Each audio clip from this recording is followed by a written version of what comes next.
What's up everyone? Hunter and Matt here for another age group online qualifier workout. Today we have the retest, 2 rounds, 10 deadlifts, 315 and 225, 20 deficit handstand push-ups, 4.5 and 3 inches, and then 30 front squats, 95, 65.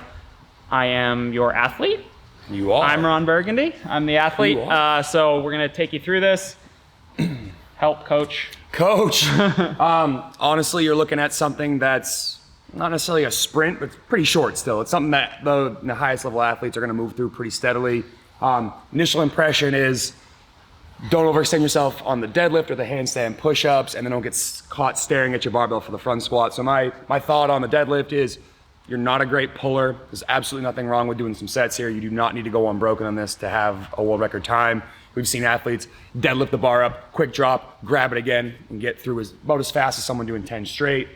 The handstand push-ups, same advice we always have. What we do not want to see you do is fighting through slow, shaky reps where you're hanging up upside down unnecessarily. Small, fast sets are probably the name of the game. Probably what you're going to end up doing because you're not necessarily, not your favorite movement, not bad at handstand push-ups, but not your favorite. Yeah, I'm still going to open up with I'm not going to intentionally do like, hey, I'll do 4s. It's going to be hopefully feel it out. 10, 15, something like that if it feels good. If not, if it's starting to like get slow at all, just come off the wall and then go into the small sets, just like we kind of recommend. And trying to remember this, I did this versus Gabe, I think it was 2 or 3 years ago when this came up. The front squats with a separator, who's willing to fight through the leg pain, the leg burn in round 1 and then hang on in the second set as well. Those 30 front squats are super uncomfortable. You know, hit the standard.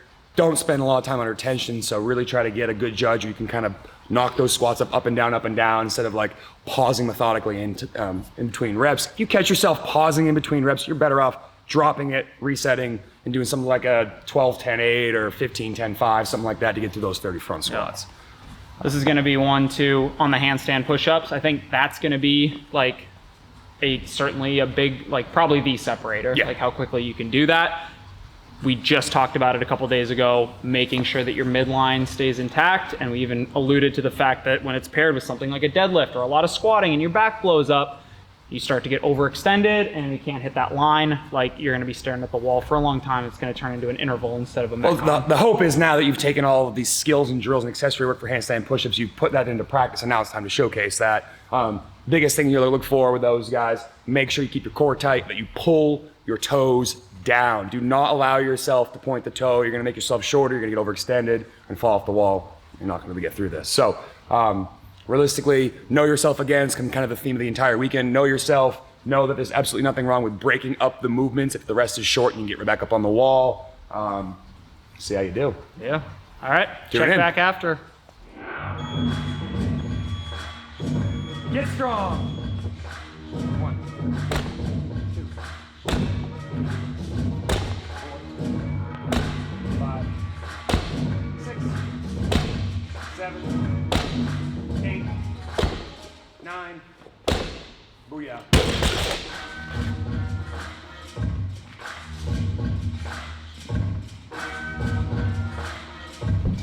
Good. 1, 2, 3,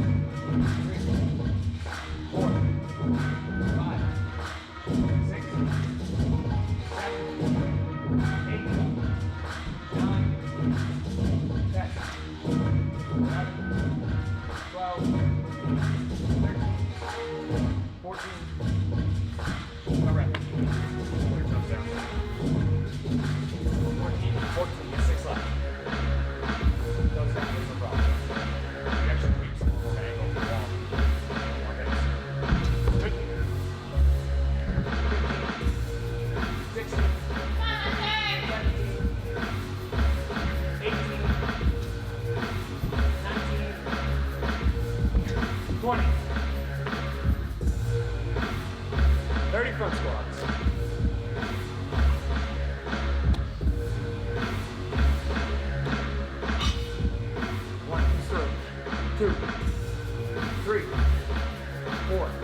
Bang left.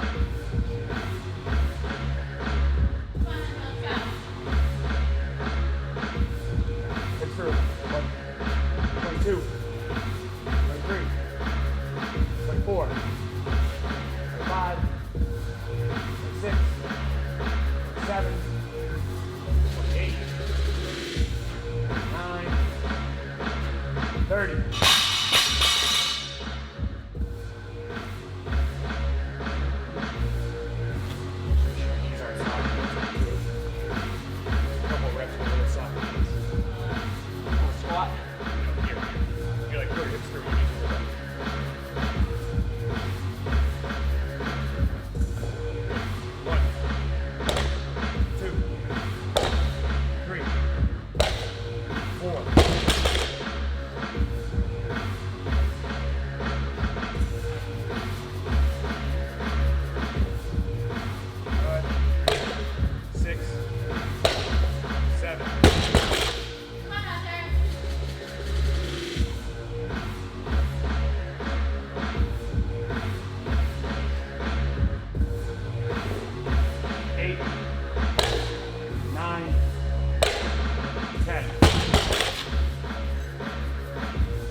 What's up, guys? We're back. Hunter just finished age group online qualifier for 2020 event 6, which is the retest of 10 deadlifts, 20 deficit handstand push-ups, and 30 front squats, 2 rounds per time. How do you feel, Hunter? Like I just exercised a lot.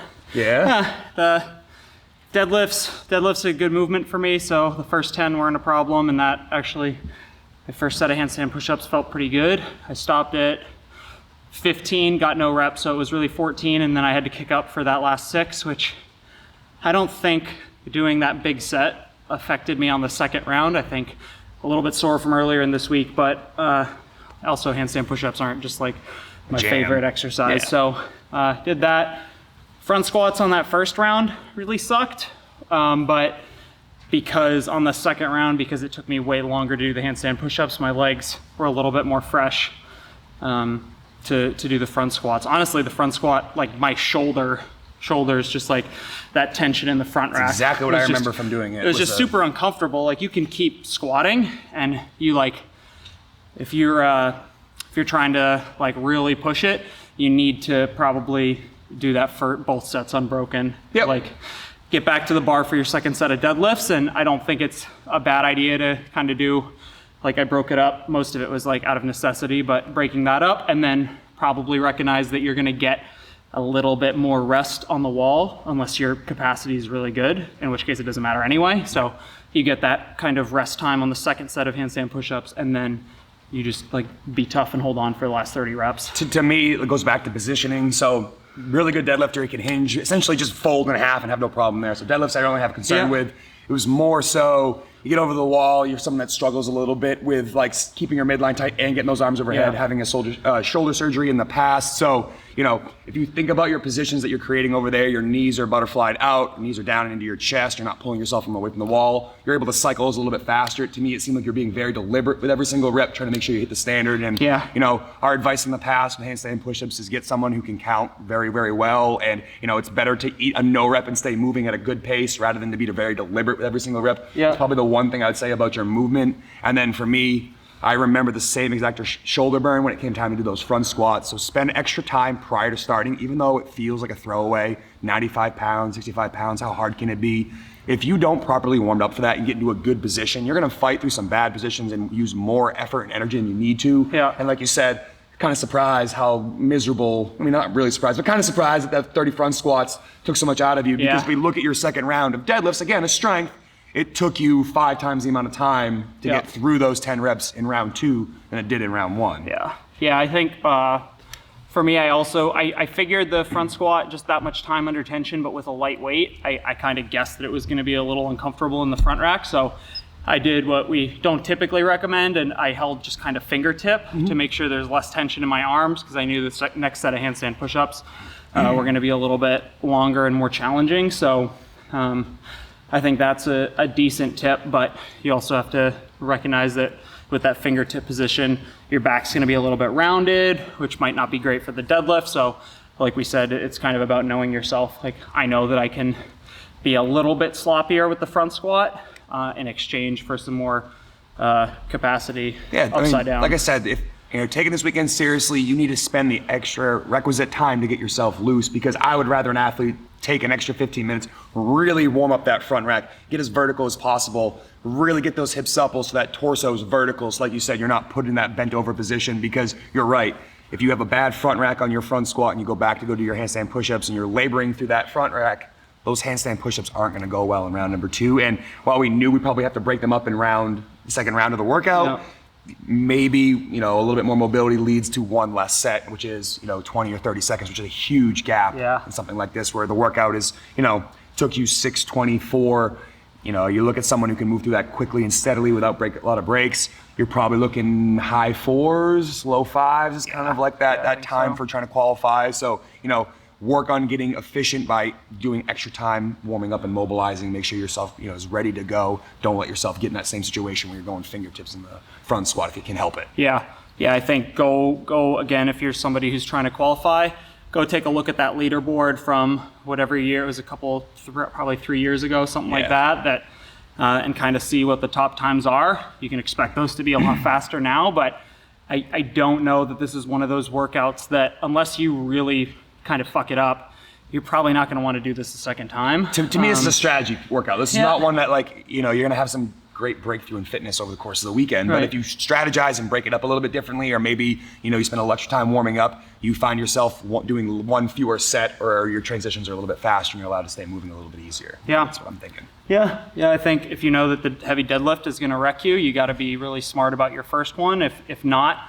then this is where it pays to have a coach, like, not your judge. You have a judge who's just counting reps and making sure that your standards are good, and then a coach who's looking at the timer, marking off your splits, how long these sets took you, like, and like you said, maybe if you do have to retest it, it's just like, hey, you gotta cut out a set of handstand push-ups. Yep. So you gotta stay tough on the barbell, like, and that could definitely bump you up a little bit. But with such a short time domain for the best, like every second's gonna count.